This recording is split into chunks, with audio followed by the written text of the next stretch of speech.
This is showing how you can integrate the code with gRPC. So those of you who are not familiar with gRPC, so it's a remote procedure call framework that I think Google created. That's what the G stands for. And it allows a client and a server that is written in different languages to communicate in an efficient way. So to some extent, this is a bit similar to the TCP server library we have, but here the focus is on performance. So this is not text strings that are sent, but it's a binary protocol. And also it's there are APIs provided for Python, Go, JavaScript, many languages that you can use a bit more easily than just raw JSON over TCP, which the TCP server uses. And there have lots of interesting features in this framework that can be useful if you want to build a distributed application. So we can scroll down here. There is some instructions for how to build it. The sample is a maze that is described by this state machine. So the transitions show valid directions according to this compass here. And the goal is to traverse the maze and find the goal here, basically. And the maze is walked by invoking commands from a client application that in this sample is handwritten in C++. So the gRPC server is generated by model RealTime, and the client is handwritten, currently in C++, but it could have been written in any language supported by gRPC. And this picture here shows how it works. So first of all, gRPC uses a proto language, which is their interface description language. It's actually very similar in concept to what model RealTime provides. So even terminology is a bit similar with messages and protocols. But basically you can here in a service define RPCs which can carry data. So this corresponds to events in model RealTime that in this case don't have any data and don't return in any data.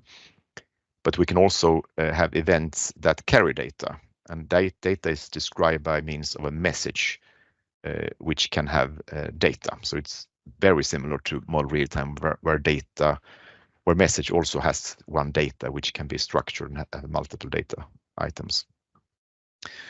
So these are sending, but we can also perform an RPC that returns some data that corresponds to invoke in model RealTime.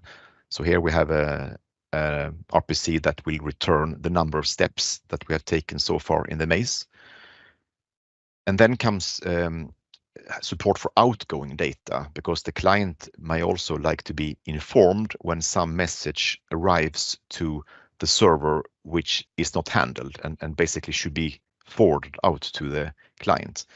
And the way that works is by means of subscription. So the client can subscribe for messages or events and get notified when those messages come on the gRPC server.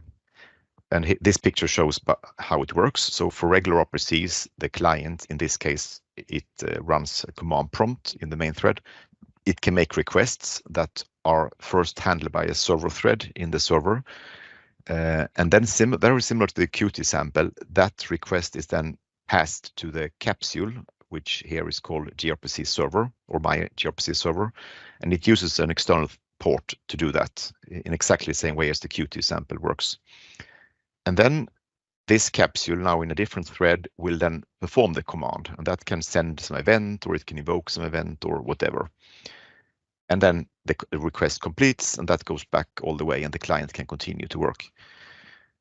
Outgoing messages work differently because then the client needs to subscribe to a message. And when it does that, it launches a thread so it can asynchronously listen to when that outgoing event happens. And then when it happens, the server keeps a list of active subscriptions, or actually it's a map. And then when that request happens, it will just tell the subscription thread that something happened that you said you were interested in, and that can also then continue many times. And this uses a feature in Proto which allows stream requests. So it basically means that it's not just request response, but it's request and then followed by multiple responses until that the RPC is terminated. So let's look at the sample to maybe make it a little bit more clear. Let's close this sample.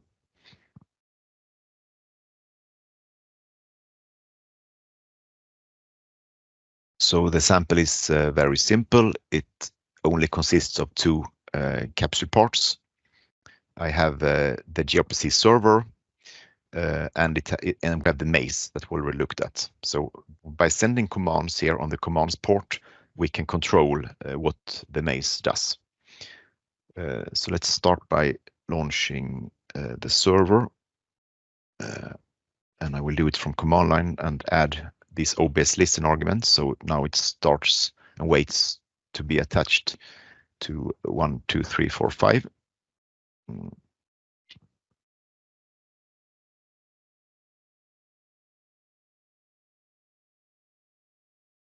Then let's attach to it.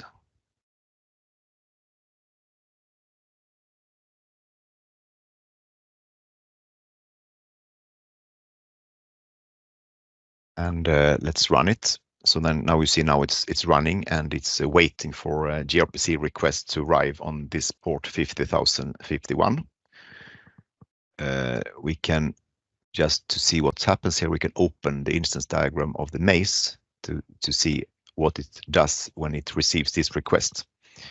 So now I will switch to the client, which I have here in another command prompt. And like I said, this is written in a plain C++ command line application, so not using model RealTime for this. So I'm starting the maze client, and here you see it can support east, west, north, south as simple commands. So let's try that first. So if we start by going east, you see that the state machine transitions one step to the east. We can go south. And when we do this step counter, which is a variable in the capsule, gets incremented for one step we take. Then we can go south again. But now we are at the bottom here. And if we try to go south another time, you see that it didn't work. But the client was not notified about it. And the reason is we see here that the server noticed that there is no way to go south.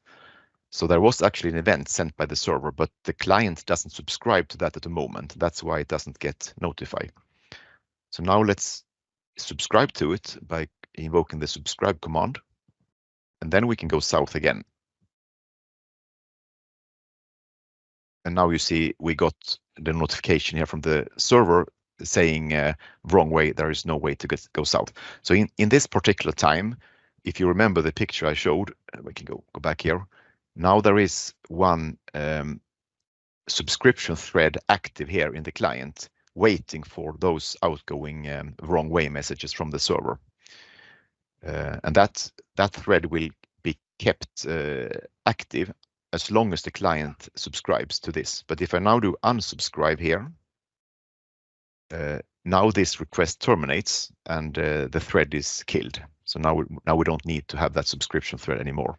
So now again, if we go south, we don't get any notification anymore. We can also use one of the RPCs that return data. So by calling steps, we actually make a request which will fetch the value of this variable and return it here to the clients. So that's an example of how we can invoke synchronously an event and get data back. And finally, we can just use an event that carries data so that we have an adjust command where we can modify this step count variable to increase it by 10. And that shows how we can send data to the real-time application and have it modify something. And then finally, we can just complete the maze by going north, going east, and going east. And there we reach the goal in 16 steps. And this was also an out message from the server, but here the design is that there is no need to subscribe for this. So it's completely up to the application whether it wants to that the client has to subscribe or if it automatically subscribes, because some events may be so important that the client always should be notified about them. But that's application specific.